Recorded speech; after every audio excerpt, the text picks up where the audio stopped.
Tuesday of the 20th week in Ordinary Time, August 18th, 2026. Reflection: Matthew chapter 19, verses 23 to 30. Theme: It will be hard for a rich man to enter the kingdom of heaven. An oil mogul went to donate wheelchairs to a special children's home in honor of his birthday.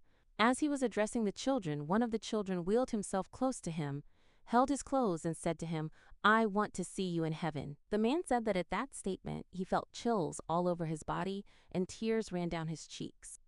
For the first time in his life, it dawned on him that he had been philanthropic for the wrong reasons: fame, desire for power, desire to be recognized, to be praised, to boost his ego, and other wrong reasons. The words of that special child spoke to him, were as if God himself had spoken to him.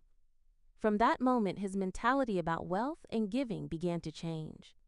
Gradually, the rich man learned to give to glorify God and no longer to glorify himself.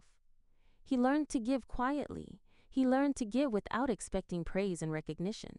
According to the rich man today, he is a happier man because he gives for the sake of heaven, no longer for political reasons.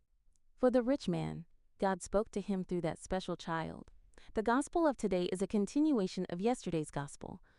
A rich young man had approached Jesus and demanded to know what good works he must do to enter heaven.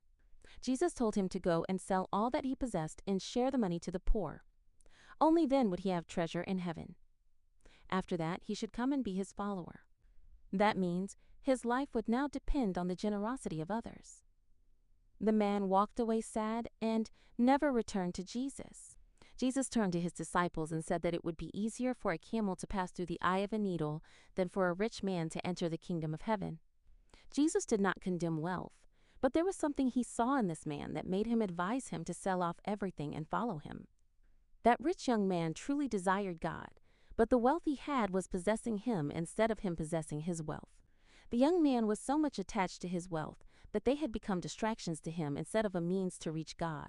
The rich young man seemed too greedy and avaricious that he was more interested in possessing more wealth than in helping the less privileged.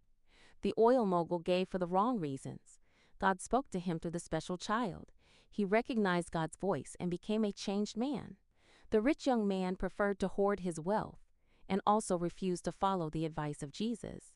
Either of the rich men could be any of us. Think about that which has become an obstacle to your spiritual growth. Think about that sin which you are giving excuse to God every day about. That could be the wealth you are hoarding. That could be the wrong reason you are giving to God. Jesus says to you this morning, go, do away with that sin, come and follow. Stop doing things for the wrong reasons. Jesus loves you.